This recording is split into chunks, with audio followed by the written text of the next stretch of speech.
Hello dear students, कैसे हैं आप लोग। Welcome to the pharma aspirant channel. ठीक है बेटा, लास्ट क्लास में अपन ने देख लिया था एंटी हाइपरलिपिडेमिक ड्रग देख ली थी, जिसमें अपन ने ये कोलेस्टिफोल देख लिया था, कोलेस्टायरामिन देख लिया था, ठीक है, लोवास्टेटिन देख लिया था। ठीक है, अब देखते हैं कोगुलेंट एंड एंटीकोगुलेंट।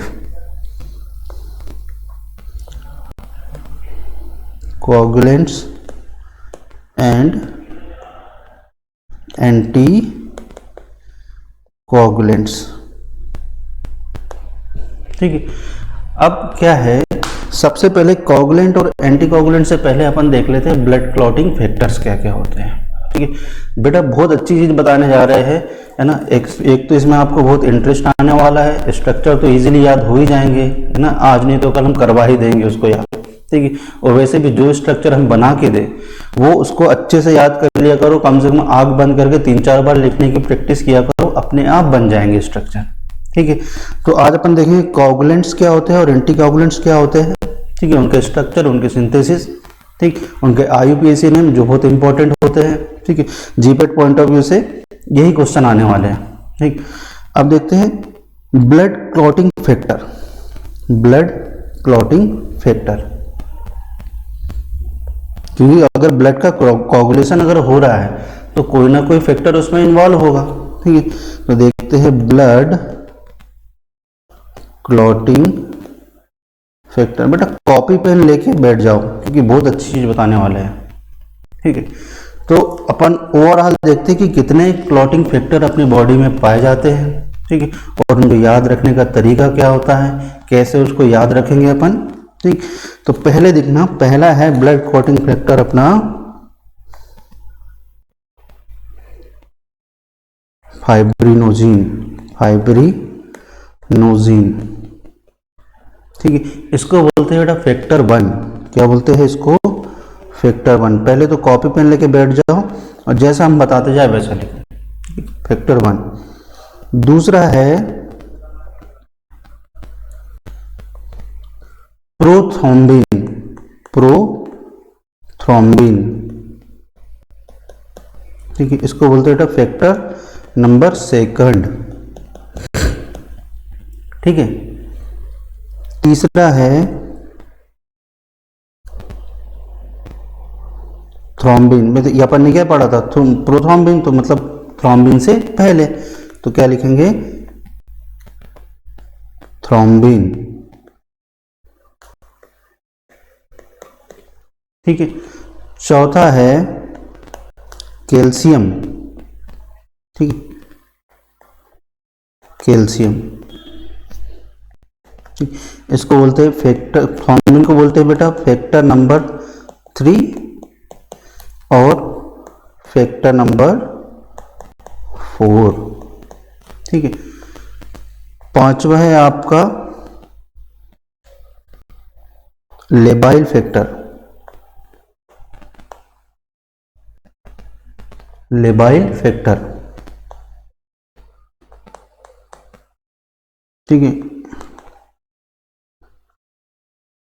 इसको बोलते हैं फैक्टर नंबर 5।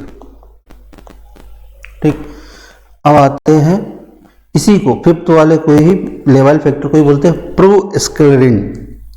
प्रोस्क्लेरिन, ठीक है, तो हो सकता है कोई यही क्वेश्चन आ जाए कि factor number, blood clotting factor number 5 को क्या बोला जाता है, तो प्रोस्क्लेरिन भी कहते हैं। ठीक है, अब आ जाओ फैक्टर नंबर 6 नहीं होता है। फैक्टर नंबर 6 ऐसा कुछ नहीं होता। ठीक है, क्या आएगा? सीधे आएगा स्टेबल फैक्टर।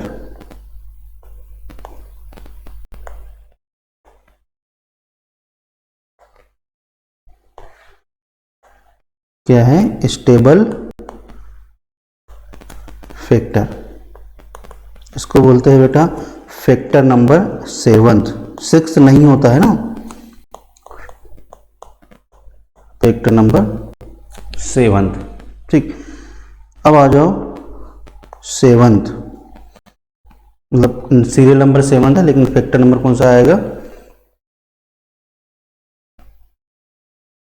ठीक है, फैक्टर नंबर आएगा 8। Anti haemophilic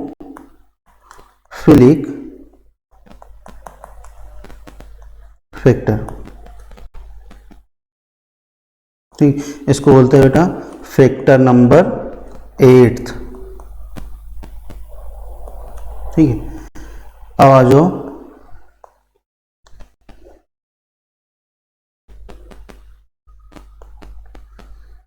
Christmas factor.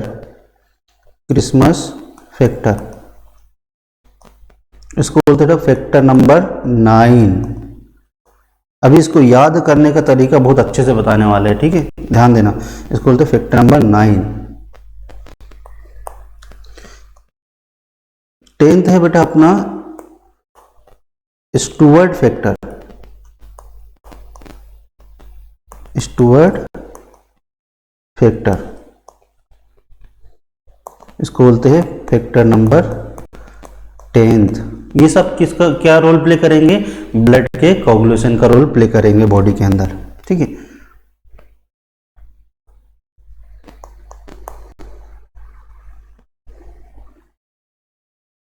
अब है प्लाज्मा एंटीसीडेंट,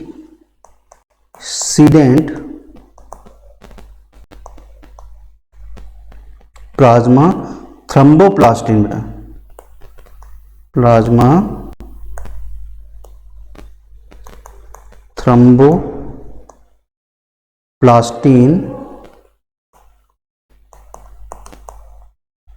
ठीक है, एंटीसीडेंट,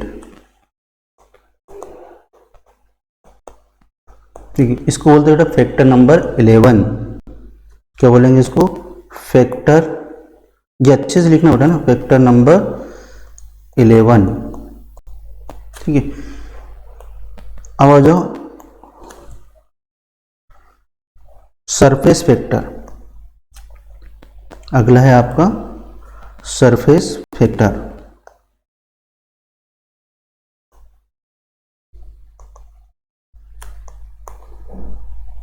सरफेस फैक्टर इसी को बोलते हैं बेटा हैगमैन फैक्टर। इसको बोलते हैं हैगमैन फैक्टर, भी इसे ही कहते हैं, ठीक है। तो ये हो गया अपना फैक्टर नंबर 12, ठीक है। अब अगला है आपका लोरेंट फैक्टर। लोरेंट फैक्टर, LORAND, लोरेंट फैक्टर, इसको बोलते हैं फैक्टर नंबर 13।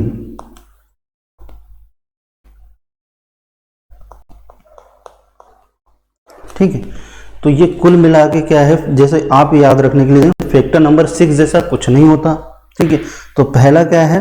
फाइब्रिनोजिन, दूसरा है प्रोथ्रोम्बिन, तीसरा है थ्रोम्बिन, चौथा है कैल्शियम, पांचवा है लेवाइल फैक्टर, छठवा है सातवां है स्टेबल फैक्टर, क्योंकि छठवा जैसा कुछ नहीं होता, ठीक है। आठवां है एंटी हीमोफिलिक फैक्टर, ठीक है। फिर नौवा फैक्टर नंबर 9 है क्रिसमस फैक्टर, फिर फैक्टर नंबर 10 स्टुअर्ट फैक्टर, फिर plasma thromboplastin antecedent factor number 11, फिर सरफेस फैक्टर जिसे अपन हैगमैन फैक्टर भी कहते हैं, और अगला है 13, फैक्टर नंबर 13 है लोरेंट फैक्टर, ठीक है। तो अब इसको याद कैसे करेंगे भाई? ये पूरे के पूरे फैक्टर अपने को याद होना चाहिए, क्योंकि क्वेश्चन इनमें से कहीं से भी आ सकता है कि भाई कौन सा फैक्टर है, फैक्टर नंबर 9 क्या है, फैक्टर नंबर 8 क्या है, फैक्टर नंबर 7 क्या है, फैक्टर नंबर 4 क्या है, ठीक है। तो इसको याद करने की एक ट्रिक है जो बहुत अच्छी है, आपको बताते हैं। फालतू फिरता ठाकुर का लेजी स्टॉप और हो गया शुरू क्रिसमस स्टार्ट। पता है लॉर्ड कब आएंगे? देखो क्रिसमस स्टार्ट होता है तो सभी बोलते हैं सेंटा आ रहा, लॉर्ड आएंगे, ठीक है। तो आपको यह याद रखना है, फालतू फिरता ठाकुर का लेजी स्टॉप और हो गया शुरू क्रिसमस स्टार्ट। पता है लॉर्ड कब आएंगे, मतलब बताते हैं। फाइब्रिनोजिन फालतू, प्रोथ्रोम्बिन फिरता, थ्रोम्बिन ठाकुर, का कैल्शियम, लेवाइल फैक्टर लेजी, ठीक है, स्टेबल स्टाफ स्टाफ, और हो गया शुरू, मतलब यहाँ पे क्या एंटी हीमोफिलिक फैक्टर है ना, तो इसमें लिखेंगे और, मतलब और से याद आएगा ए, और हीमो हो गया मतलब हीमोफिलिक, और हो गया शुरू, शुरू आप हिंदी में लिख देना ऐसा, शुरू, और हो गया शुरू, क्रिसमस तो क्रिसमस ही रहेगा, स्टुअर्ट फैक्टर में भी स्टार्ट, क्रिसमस स्टार्ट। अब ये क्रिसमस स्टार्ट तो हो गया 25 दिसंबर को, लेकिन सब लॉर्ड की रास्ता देखते हैं, सेंटा की रास्ता देखते हैं, तो प्लाज्मा थ्रोम्बोप्लास्टिन एंटीसीडेंट, इसको लिख देंगे अपन पता, पीटीए पता है। सरफेस फैक्टर को और क्या बोलते हैं, हैगमैन फैक्टर, मतलब है, पता है। लोरेन फैक्टर मतलब लॉर्ड। बेटा ये लंबी लंबी चीजें याद रखने के लिए, इसके लिए ब्रेन में हुक चाहिए अपने को, ठीक है, इनको बोलते हैं ब्रेन हुक्स, ठीक है। तो ये इसी तरह से याद होंगे अपने को, कैसे याद होंगे कि अपने को ये ब्लड क्लॉटिंग फैक्टर तो याद रखना ही रखना है, ठीक। तो कैसे याद रखोगे, फालतू, ठीक, फिरता, ठाकुर, का, लेजी, स्टाफ, और हो गया शुरू क्रिसमस स्टार्ट, पता है लॉर्ड कब आएंगे, मतलब कब आएंगे, आप यहाँ पे हिंदी में लिख लो कब आएंगे, ठीक है। राइटिंग हमारी हिंदी में और ज़्यादा खराब है, ठीक है। तो ये हो गया आपका बेटा फाइब्रोनोजिन, प्रोथ्रोम्बिन, थ्रोम्बिन, कैल्शियम, लेवाइल factor, stable factor, anti haemophilic factor, Stuart factor. तो यह आपको हमेशा याद रखना है क्योंकि यह बहुत काम की चीज़ें हैं, ठीक। अब आते हैं क्या, बात करते हैं थ्रोम्बस की, थ्रोम्बस की, ठीक है। तो क्या है, सिंपल है, थ्रोम्बस क्या होता है, थ्रोम्बस और क्लॉट में अंतर क्या है, ठीक है। थ्रोम्बस बेटा ये होता है इन वाइवो, ब्लड का कोगुलेशन इन वाइवो अगर होता है उसको बोलते हैं थ्रोम्बस, ठीक है। और इन विट्रो अगर होता है उसको बोलते हैं क्लॉट। इन विट्रो मतलब बॉडी के बाहर, अगर जैसे यहाँ से कट लग गया और आपका ब्लड जम गया तो उसको बोलेंगे क्लॉट, क्लॉट जम गया, क्लॉट बन गया, ठीक है। और अगर ये इसमें हो रहा है, ब्लड वेसल के अंदर हो रहा है, उसको बोलेंगे थ्रोम्बस, ठीक है। तो यहाँ पे अपन डेफिनेशन लिखते हैं कि coagulation of blood, coagulation of blood in normal healthy blood vessels is known as thrombus, thrombosis, thrombus, and phenomena is known as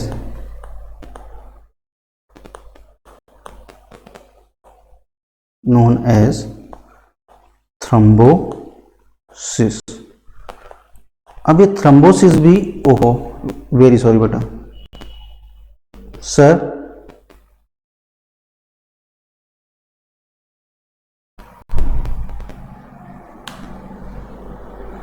एक मिनट बेटा, सर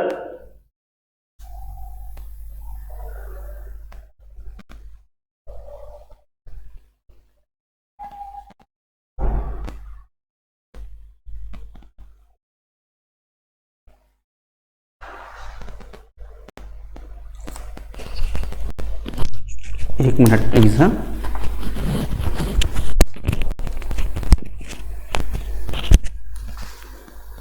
सर,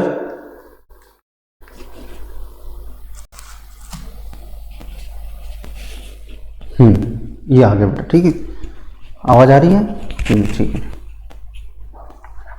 ये गलती से मिस्टेक हो गया, ठीक है ना। तो क्या बताया हमने, coagulation of blood in normal healthy blood vessel is known as thrombus and the phenomena is known as thrombosis, ठीक है।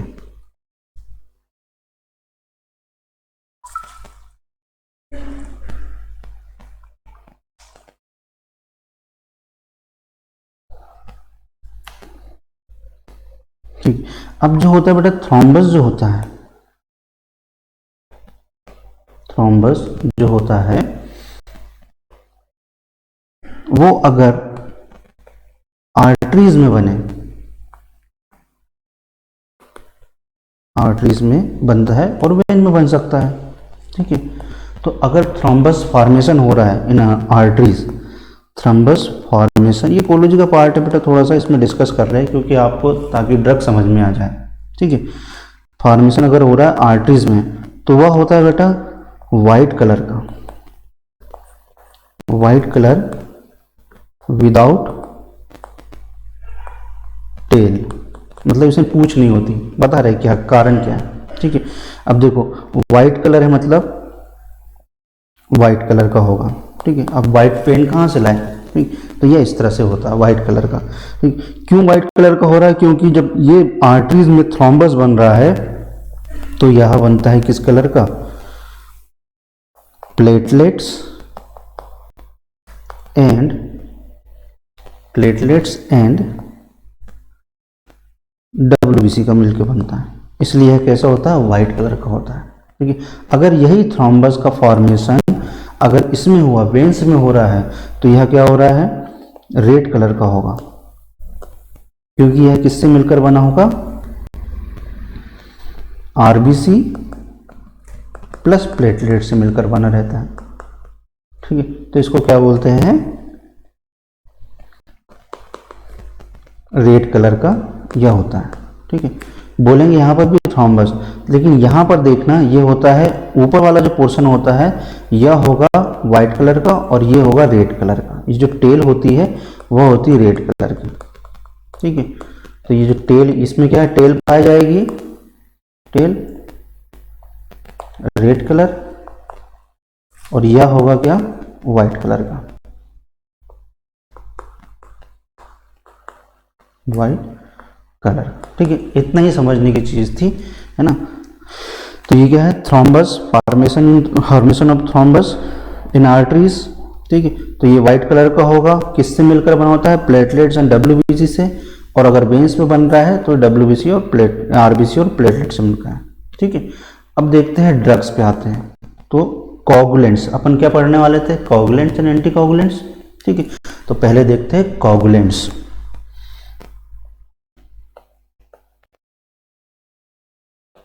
कोगुलेंट्स, ठीक है। तो इसमें आती है आपकी दो ड्रग है आपके सिलेबस में, पहली है आपकी कौन सी, मेनाडायोन, मेनाडायोन, ठीक। नाम से समझ में आ रहा है कहीं ना कहीं मेथाइल होगा, ठीक है।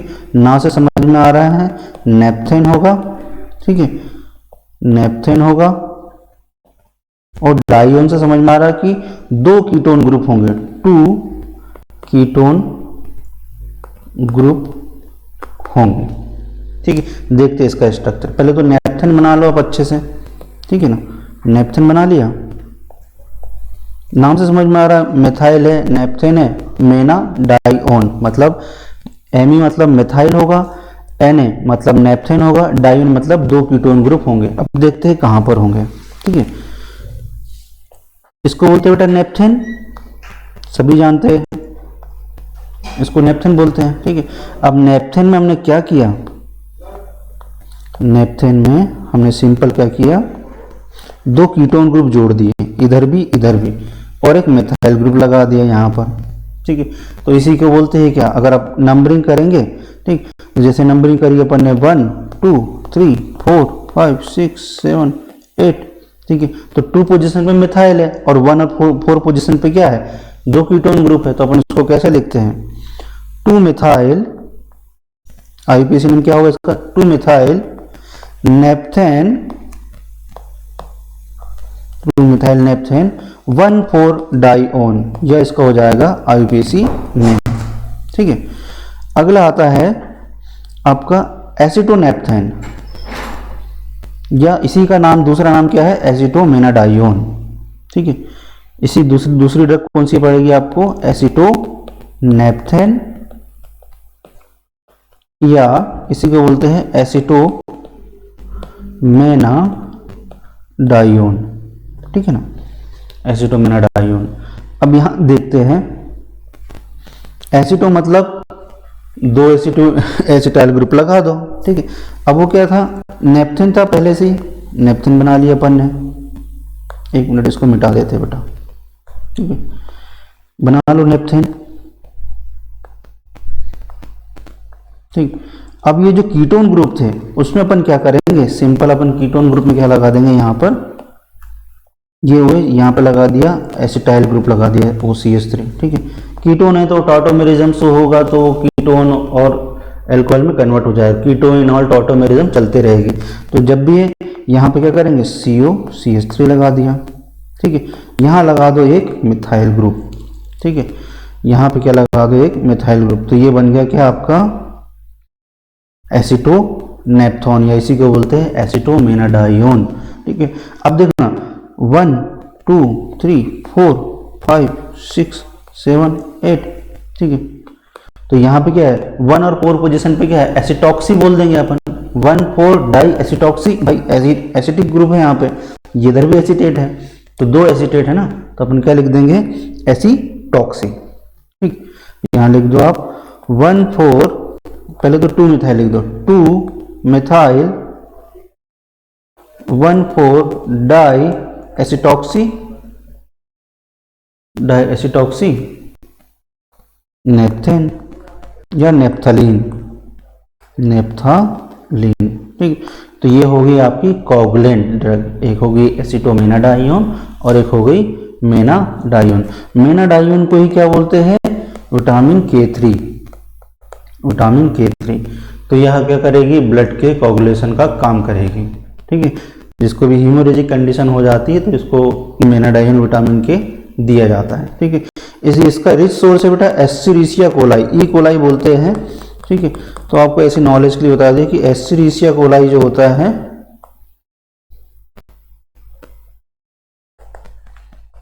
इसका रिच सोर्स होता है विटामिन K का, ठीक है। तो मेनाडायोन को क्या बोलते हैं, विटामिन K, ठीक। ये भी विटामिन K का ही है, यह क्या है, फेट सॉल्युबल विटामिन में आता है, ठीक है। फेट सॉल्युबल विटामिन K 2 प्रकार के होते हैं, वाटर सॉल्युबल और फेट सॉल्युबल। तो ये क्या है, फेट सॉल्युबल है, ठीक। इतने डीप में नहीं जाना, लेकिन आपके नॉलेज के लिए बता रहे हैं कि ये फेट सॉल्युबल है, ठीक है, मेनाडायोन, ठीक। अब ये करते क्या है, कोगुलेशन करवा रहे हैं, तो कोगुलेशन में क्या करते होंगे कि ऐसा क्या रिएक्टिविटी शो कर रहे होंगे, ऐसी कौन सी मैकेनिज्म शो कर रहे होंगे कि यह ब्लड का कोगुलेशन का काम कर रहे हैं। तो अभी अपन ने क्या पढ़ा था, ब्लड क्लॉटिंग फैक्टर पढ़े थे। ब्लड क्लॉटिंग फैक्टर में अपन ने क्या देखा था, जो जितने भी फैक्टर्स थे, तो यहां पर ये क्या करता है, मेनाडायोन, यहां लिखना है ऐसा, बोथ, ऐसा लिखो, both menadione and एसिटोनेप्थॉन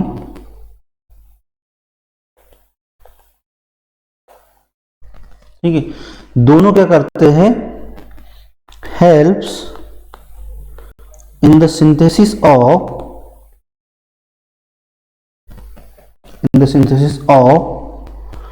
blood clotting factor, second,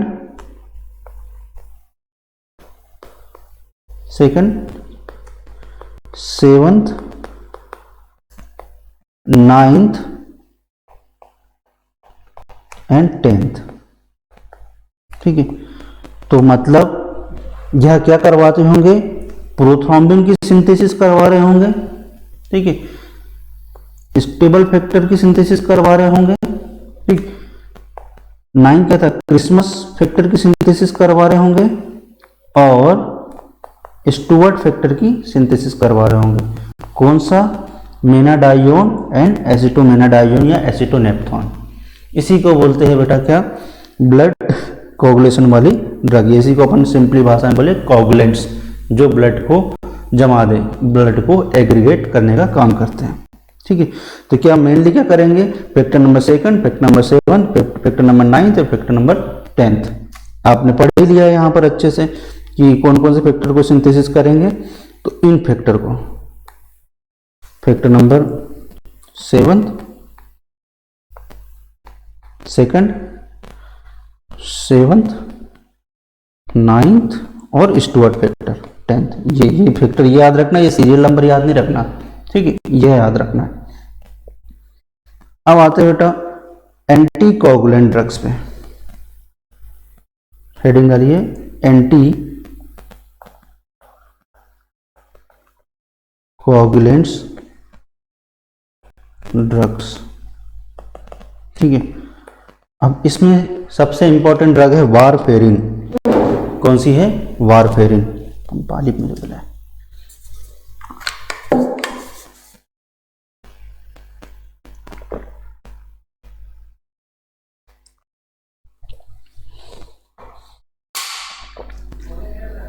ठीक है, एंटी कोगुलेंट ड्रग। अब इसमें आती है आपकी वारफेरिन। पहले आती है वारफेरिन। नाम से समझ में आ रहा है, वार जैसा कुछ फीलिंग आ रही है। इसको बेटा सेकंड वर्ल्ड वार में यूज किया था, इतना याद रखना, सेकंड वर्ल्ड वार में इसको यूज किया गया था, ठीक है। वहीं से इसका नाम वारफेरिन रखा गया। उससे पहले इसका नाम कॉमेडीन था। क्या था? It is also called comedian, ठीक है। कॉमेडीन क्यों कहते हैं? क्योंकि इसमें कॉमेरिन न्यूक्लियस पाया जाता है। अब कॉमेरिन न्यूक्लियस क्या है? एक्चुअली इसमें पाया जाता है 4 हाइड्रोक्सी कॉमेरिन रिंग, ठीक है। अब उससे पहले हमें आपको यह बता दें कि लोगों की गलत फहमी यह है कि वारफेरिन जो है उसमें वर्ल्ड वार सेकंड में एंटी कोगुलेंट के रूप में यूज की गई थी। नहीं, ठीक है, एंटी कोगुलेंट है लेकिन वर्ल्ड वार सेकंड में यह एंटी कोगुलेंट के रूप में यूज नहीं की गई थी। यह एज अ रेड पॉइजनिंग के रूप में यूज की गई थी, एज अ रेड पॉइजन, ठीक है। क्यों? क्योंकि जो हिटलर की जो सेना थी उसमें प्लेग हो गया था, ठीक है, और वहां पे क्या उसके लोग बीमार हो रहे थे। तो प्लेग भी किसकी वजह से होता है? यासीना पेस्टिस की वजह से, पिस्सू, ठीक है, जो एक पैरासाइट से, वह किस पे पाया जाता था? वह रेट एंड माइस पे पाया जाता है। तो उस रेट को किल करने के लिए वारफेरिन का यूज किया गया था वर्ल्ड वार सेकंड में, ना कि एज अ एंटीकोगुलेंट यूज किया था, ठीक है। तो यह आपको ध्यान देना है कि इसको वर्ल्ड वार सेकंड में यूज तो किया था, पर ऐसी नॉलेज के लिए, ऐसे एग्जाम में तो आएगा ही नहीं ऐसा, ठीक है। बस आपके नॉलेज के लिए बता रहे हैं कि इसको वर्ल्ड वार सेकंड में रेड पॉइजन के रूप में यूज किया गया था, ठीक। अब इसका स्ट्रक्चर देखते हैं। इसमें कौन सी रिंग पाई जाती है बेटा? 4 हाइड्रोक्सी कॉमेरिन, ठीक है। तो 4 हाइड्रोक्सी कॉमेरिन होता कैसा है? देखो सिंपल है, बहुत इजी है, बच्चे इसको टफ समझ लेते हैं। ये बेंजीन रिंग बना ली, ठीक है, उसमें जोड़ दो क्या? एक पायरेन रिंग, मतलब एक ऑक्सीजन वाली रिंग है उसको बोलते हैं पायरेन, ठीक है। उसमें जोड़ दो एक पायरेन रिंग। यह होता है बेटा बेंजोपायरेन। क्या है यह? बेंजोपायरेन, ठीक है ना। अब बेंजोपायरेन है, अब इसमें अपन लगा दो क्या? एक डबल बॉन्ड ओ लगा दो, इसके जस्ट बगल में यहां पे लगा दो डबल बॉन्ड ओ, तो ये क्या बन जाएगा? बेंजो पायरेनोन, ठीक है। अब यहां पे लिख दो ये फोर्थ, ये क्या है? 1 2 3 4। अब फोर्थ पोजीशन पे लगा दो क्या? इसी को बोलते हैं बेटा कॉमेरिन, इसी को बोलते हैं कॉमेरिन, ठीक है, इसको बोलते हैं कॉमेरिन न्यूक्लियस, ठीक। अब यहाँ इसी पोजीशन पे क्या लगा दो? फोर्थ पोजीशन पे हाइड्रोक्सी ग्रुप लगा दो। आप यहाँ पे लगा दो हाइड्रोक्सी ग्रुप, ठीक है, यहाँ पे डबल बॉन्ड हो रहे हैं ना, तो यहाँ लगा दो हाइड्रोक्सी ग्रुप। इसको बोलते हैं 4 हाइड्रोक्सी कॉमेरिन। क्या बोलते हैं? 4 हाइड्रोक्सी कॉमेरिन, ठीक है ना। तो यह हो गया बेटा क्या आपका 4 हाइड्रोक्सी कॉमेरिन। अब इसमें कुछ ना कुछ जोड़ दो आप, ठीक। तो क्या जोड़ोगे कि वारफेरिन ड्रग बन जाए? देखिए पहले तो बना लो क्या? 4 हाइड्रोक्सी कॉमेरिन,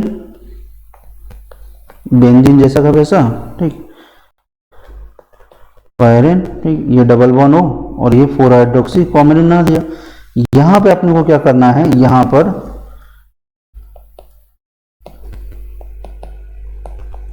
एक ब्यूटाइल ग्रुप जोड़ दो, ठीक है, और एक फिनाइल ग्रुप जोड़ दो यहां पर।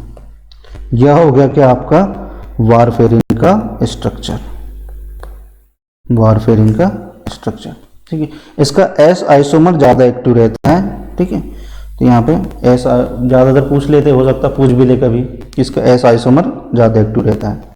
ठीक है, अब देखते हैं 4 हाइड्रोक्सी कॉमेरिन, तो आपको पता ही है, पढ़ ही लिया अपन ने। ठीक, अब यहाँ पे नंबरिंग करते हैं बेटा, 1 2 3 4।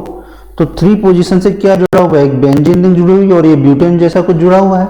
ठीक है, कीटोन है इसलिए अपन क्या बोलेंगे, ब्यूटेनोन। ठीक, यहां देखना 3 पोजीशन लिख दो। 3 पहले क्या जुड़ा हुआ है, ये कार्बन, फिर बेंजीन है। ठीक है, तो यहां पे लिखेंगे अपन क्या, फिनाइल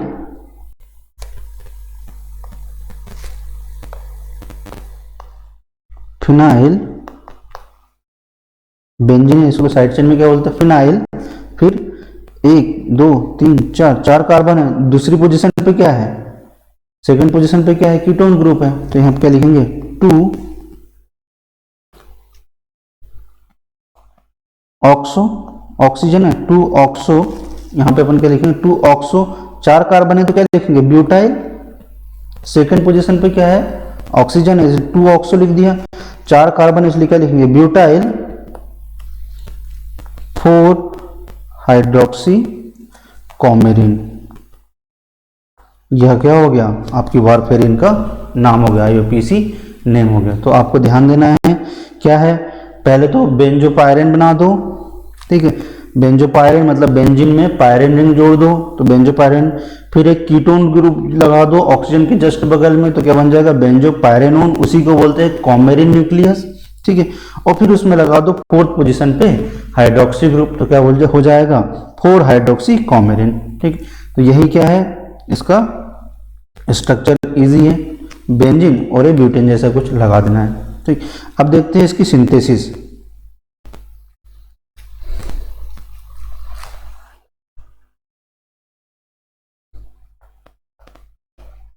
सिंथेसिस ऑफ वारफेरिन। ठीक है, अब सबसे पहले याद रखना, इसका जो स्टार्टिंग मटेरियल है क्या है,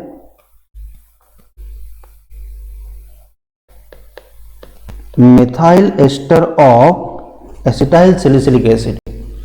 methyl ester of acetyl salicylic acid. अब हम आपको बताते हैं कि क्यों ऐसा कह रहे हैं हम। ठीक है, देखना इसको क्या बोलते हैं बेटा, मेथाइल एस्टर ऑफ एसिटाइल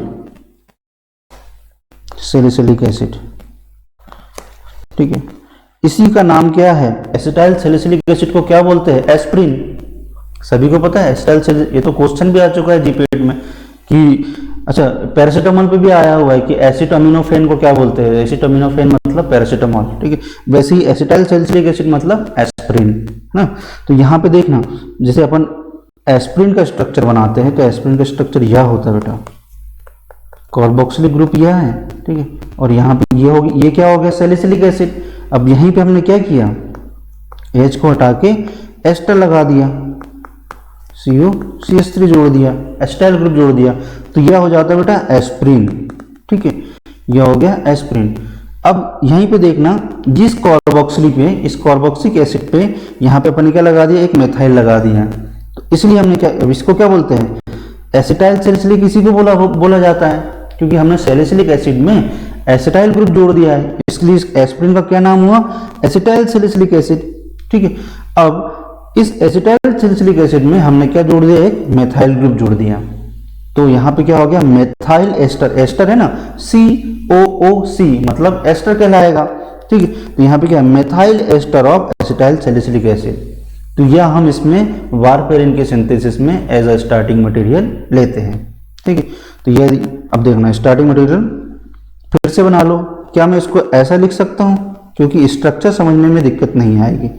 देखो ये क्या था, O था, यहाँ पे एक क्या था, कार्बन, COCH3, ऐसे ही था भाई, ये तो ऐसा ही है ना पूरा, बस इसको मैंने ऊपर साइड बना लिया है। ठीक है, COCH3। दूसरी तरफ क्या था बेटा, एक CO O और CH3 था। ठीक, तो इस एस्टर ऑफ एसिटाइल सैलिसिलिक का हम रिएक्शन करवाते हैं किससे, सोडियम से करवाते हैं at 205 degree centigrade temperature, 205 degree centigrade पे हम इसकी रिएक्शन करवाते हैं सोडियम के साथ में। तो देखना यहां से निकलता है बेटा ऑक्सीजन और मिथाइल, और यहां से निकलता है एक H, यहां से निकलेगा ऑक्सीजन और मिथाइल और यहां से निकलेगा एक H, तो मेथेनॉल जाएगा बाहर। ठीक है, मेथेनॉल गया बाहर, तो कैसा स्ट्रक्चर बनेगा, रिंग साइक्लाइजेशन हो जाएगा। तो यहाँ पे स्ट्रक्चर देखो कुछ इस तरह से बनता है। बेंजीन, तो बेंजीन में कोई परिवर्तन नहीं आएगा। ठीक है, यहाँ पे स्ट्रक्चर कैसे बनेगा, CO। ठीक है, ये जो सोडियम है इससे रिएक्ट करेगा तो यहाँ पे क्या बन जाएगा, ONA। भाई सोडियम भी तो रिएक्ट करेगा आके यहाँ पर, तो ये क्या बन जाएगा, यहाँ पर इस पे आके बन जाएगा क्या, ONA। कार्बन की वैलेंसी कितनी होती है, 4, तो यहाँ पे क्या आ जाएगा CH। ठीक है, फिर यहाँ पे क्या आएगा, ये CO जैसा का वैसा रहेगा, ये CO है, बहुत ध्यान से सुनना बेटा ना, CO जैसा का वैसा, और ये यहाँ पर ऑक्सीजन है, ये भी अपन एज इट इज लगा देंगे। ठीक है, तो ये आधा स्ट्रक्चर तो बन गया। अब देखो ये सोडियम का कोई रोल नहीं है यहाँ पर, सोडियम का कोई रोल नहीं है यहाँ पर, तो हम क्या करेंगे, इसकी रिएक्शन हमने करवा दी किससे, HCl से। किससे करवा दी हमने, HCl से इसकी रिएक्शन करवा दी। तो ये देखना यहां से जाएगा सोडियम बाहर जाएगा और यहां से जाएगा Cl, तो NaCl निकलेगा बाहर, NaCl निकल गया बाहर, सोडियम क्लोराइड बाहर चला जाएगा। ठीक है, अब पूरा स्ट्रक्चर एज इट इज बना लो आप, सोडियम क्लोराइड को बाहर निकाल कर। तो यहाँ पे देखना ये बेंजीन है और ये कार्बन है, इस पे आ जाएगा डबल बॉन्ड। ठीक है, या OH जैसा का वैसा फिर से हो जाएगा। ठीक, यहाँ पे देखना डबल बॉन्ड इसलिए हाइड्रोक्सी ग्रुप है ना, OH है तो ये टॉटोमेरिज्म शो करेगा, सिंगल बॉन्ड डबल बॉन्ड। ठीक है, कीटो इनॉल टॉटोमेरिज्म शो करता ही करता है। ठीक है, यहाँ पे देखना चाहे हाइड्रोक्सी ग्रुप हो चाहे OH हो। ठीक, यहाँ पे CH आ जाएगा, एज इट इज अपन ऐसे लिख देते CH। यहाँ पे C डबल बॉन्ड हो, इसका भी कोई रोल नहीं है। ठीक, अब आपको पता है कि यार ये जो बेंजीन है, बेंजीन का हर एक हाइड्रोजन ज्यादा एक्टिव होता है, क्यों, क्योंकि वह डबल बॉन्ड के साथ में रहता है। ठीक है, तो ये हमेशा क्या जल्दी एक्शन प्रोड्यूस करेगा, जल्दी एक्शन देगा। तो इसकी रिएक्शन अपन किससे करवा देते हैं, बेंजल एसिड, उससे एसीटोन से। किससे करवाएंगे, बेंजल एसीटोन से। देखते हैं कि उसका स्ट्रक्चर कैसा होगा।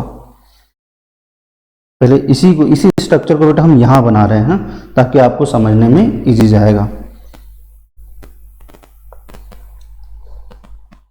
देखो ये स्ट्रक्चर है,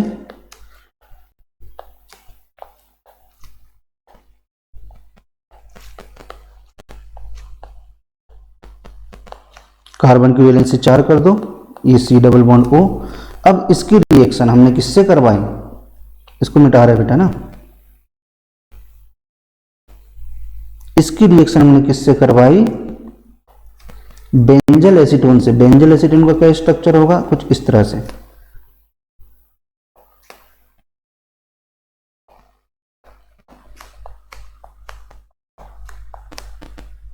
एक H है, ठीक है, फिर COCH3। ठीक है, बेंजल एसीटोन से यहां लिख दो बेंजल एसीटोन। ठीक है, ये हो गया बेटा COCH3। C इसको क्या बोलेंगे, एसीटोन। और जब बेंजीन के साथ में कार्बन डबल बॉन्ड में जुड़ा हो तो उसको बोलते हैं बेंजल। ठीक है, तो यहाँ हो गया बेंजल एसीटोन। ये हो गया पूरा, इतना स्ट्रक्चर क्या कहलाया, बेंजल और एसीटोन है, तो ये उसको क्या बोलेंगे, बेंजल एसीटोन। अब देखना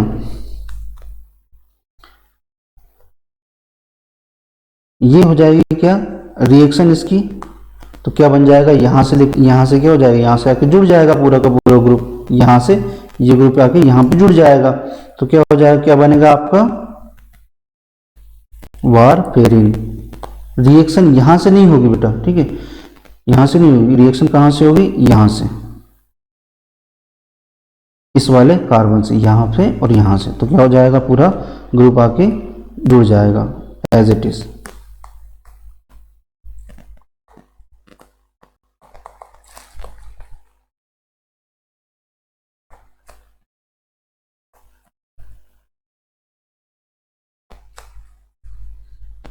लिख दो पूरा का पूरा एसीटोन, पूरा पूरा ग्रुप उतार दो तो कुछ इस तरह से ग्रुप बना के बन जाएगा।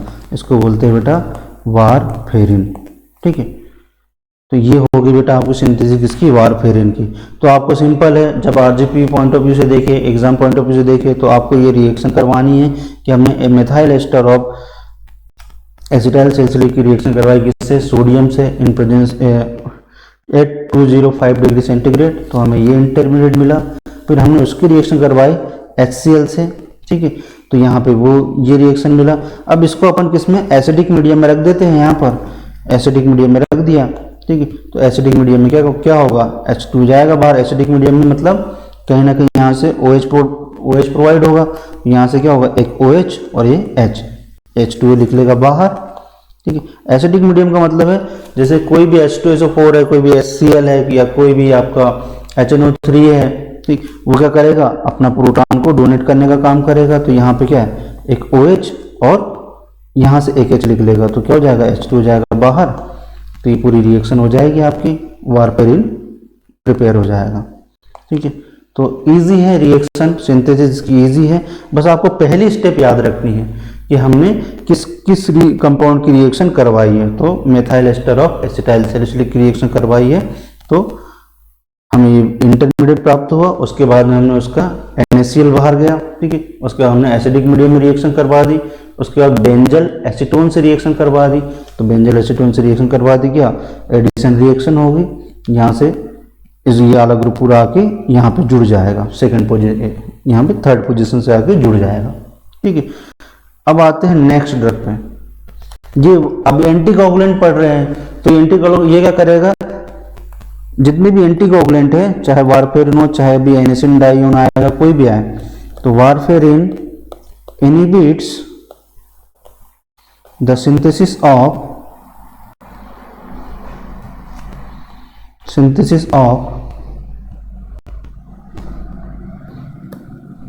Factor number 10th, 9th, 7th and 2nd। ठीक है, तो मतलब ये Stuart factor, Christmas factor, stable factor और प्रोथ्रोम्बिन, इन सब की सिंथेसिस को इनहिबिट करवाएगा। कोगुलेशन वाले के ड्रग क्या करवा रही थी, मेनाडायन और एसिटामाइनाडायन क्या करवा रही थी, इनकी सिंथेसिस को प्रमोट करवा रही थी, इनकी सिंथेसिस करवा रही थी ताकि ब्लड का कोगुलेशन हो पाए। ठीक है, ये क्या करवाएगी, इनकी सिंथेसिस को इनहिबिट करेगा, तो अपने आप ब्लड थिन होते जाएगा, मतलब ब्लड क्या करेगा, पतला हो जाएगा। ठीक है, अब आते हैं दूसरी ड्रग्स पे, कौन सी, एनिसिन डाइओन, एनिसिन डाइओन। ठीक है, अब नाम से समझ में आ रहा है, कुछ कुछ ड्रग तो नाम से पूरा स्ट्रक्चर बना लेती हैं। जैसे ये मेनाडायोन ने बनाया था, मेथाइल था, नेपथेन था, डायोन मतलब 2 कीटोन ग्रुप थे। वहीं यहाँ पर भी इसका नाम समझ में आ रहा है, देखो एनिसिन मतलब एनिसोल होगा कहीं ना कहीं। ठीक है, इंडीन, ये देखो इन मतलब इंडीन रिंग होगी। इंडीन रिंग क्या होती है, कैसी होती है, बेंजीन में साइक्लोपेंटेन रिंग जोड़ दो तो उसको बोलते हैं इंडीन। ठीक है, उसको बोलते हैं इंडीन रिंग। ठीक है, सुलिनडेक में पाई जाती है ना, इस पे क्वेश्चन आ चुका है कि सुलिनडेक में कौन सी रिंग पाई जाती है, तो इंडीन रिंग पाई जाती है। सुलिनडेक क्या है, NSAID की कैटेगरी की ड्रग है। ठीक है, और यहाँ पर एनिसिन डाइओन में भी क्या पाई जाती है, इंडीन रिंग पाई जाती है। ठीक, तो यहाँ पे सिंपल है, क्या करना है अपने को, एनिसोल लगा दो। एनिसोल का स्ट्रक्चर आपको पता ही है, क्या बेंजीन में क्या करना है, मेथॉक्सी ग्रुप जोड़ दो, उसको बोलते हैं एनिसोल। ठीक है, और इंडीन में क्या करना है, यहाँ डाइओन लगा देना आपको, तो यहाँ पे इधर डाइओन, इधर कीटोन ग्रुप, इधर कीटोन ग्रुप, हो गया स्ट्रक्चर सिंपल।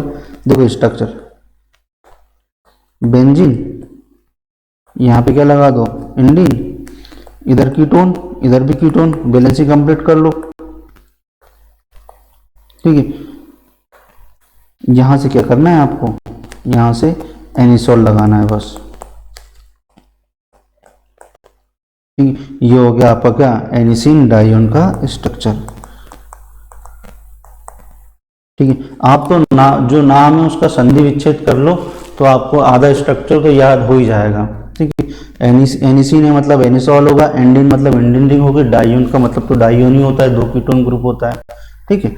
अब इसका IUPAC नेम देखते हैं। देखिए 1 2 3 4 5 6 7, तो 2 पोजीशन पे क्या है, 2 पे क्या है 1 2 3 4, 4 मेथॉक्सी, 4 मेथॉक्सी फिनाइल,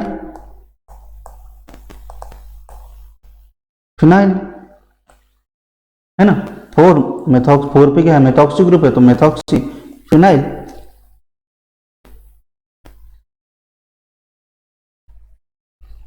इंडीन, पूरा ग्रुप क्या है इंडीन है, तो अपन लिख देंगे इंडीन। डाई, तो डाइयोन कहां पर लगा है 1 और 3 पोजीशन पे, तो क्या लिखेंगे अपन 1 3 डाई ऑन, तो यह हो जाएगा क्या एनिसिन डाइयोन का स्ट्रक्चर। तो यह भी सारे वही काम करेगी जो वारफेरिन कर रही है, ठीक है। वही जितने भी फैक्टर क्लॉटिंग फैक्टर है, ब्लड क्लॉटिंग फैक्टर है, उसको यह इनहिबिट करने का काम करेगी, ठीक है। अगली लगाती है अभी क्लोपेड्रोजेल या क्लोपेड्रोगेल, जो भी बोल दो आप, स्पेलिंग सही लिखना बस।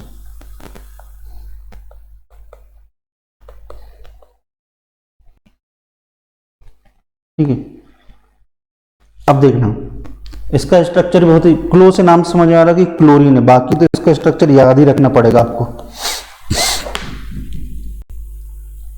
बाकी इसका स्ट्रक्चर याद ही रखना पड़ेगा। क्लोरीन है तो क्लोर है ड्रग में, तो मतलब क्लोरीन होगा ही होगा, ठीक है। अब देखना स्ट्रक्चर पे आते हैं, बेंजीन, इसके नाम में इसका स्ट्रक्चर नहीं छुपा है, ठीक है, एक क्लोरीन लगा दो आप तो।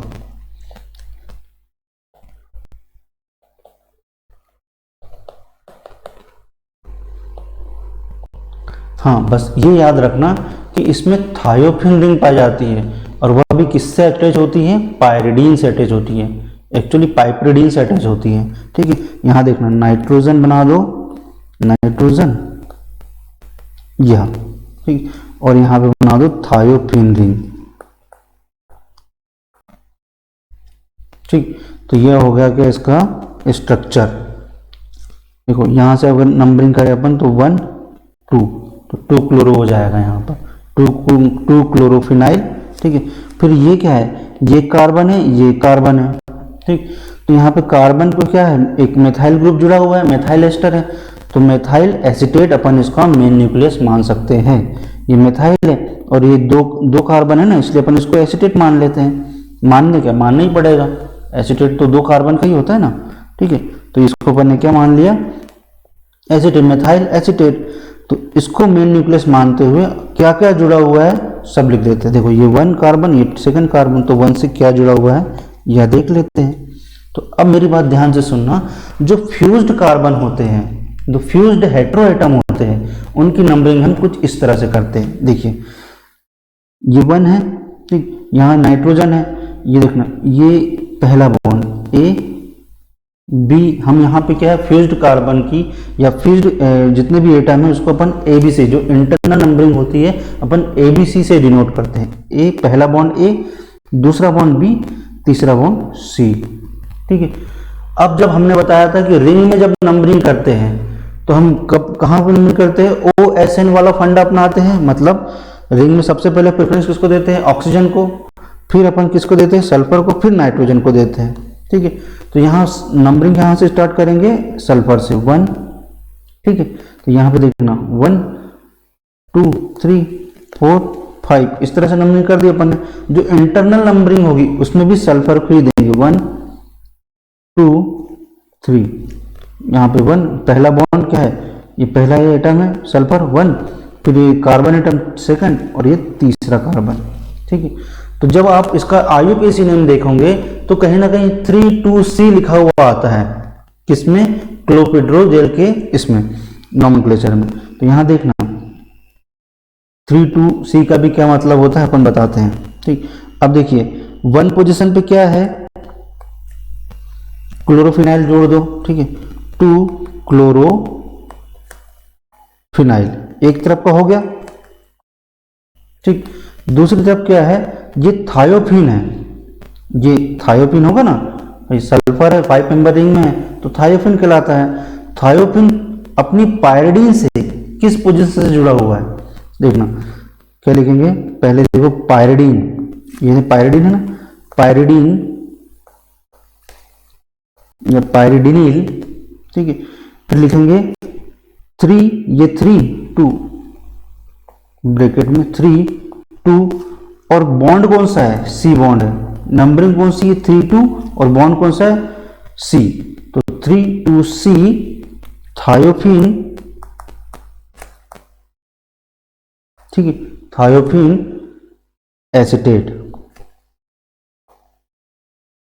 मिथाइल एस्टर कौन सा है, मिथाइल एस्टर है, तो मिथाइल एसीटेट। और जब भी अपन एस्टर लगाते हैं ना, तो अपन यहाँ पे या तो सबसे लास्ट में लिख देते हैं मिथाइल मिथाइल, या सोडियम, ठीक है, या साल्ट हो या एस्टर हो, उसको अपन सबसे लास्ट में लिख सकते हैं या सबसे पहले लिख सकते हैं, ठीक है। तो यहाँ पे या तो यहाँ लगा दो या यहाँ लगा दो, कोई बात नहीं, ठीक है।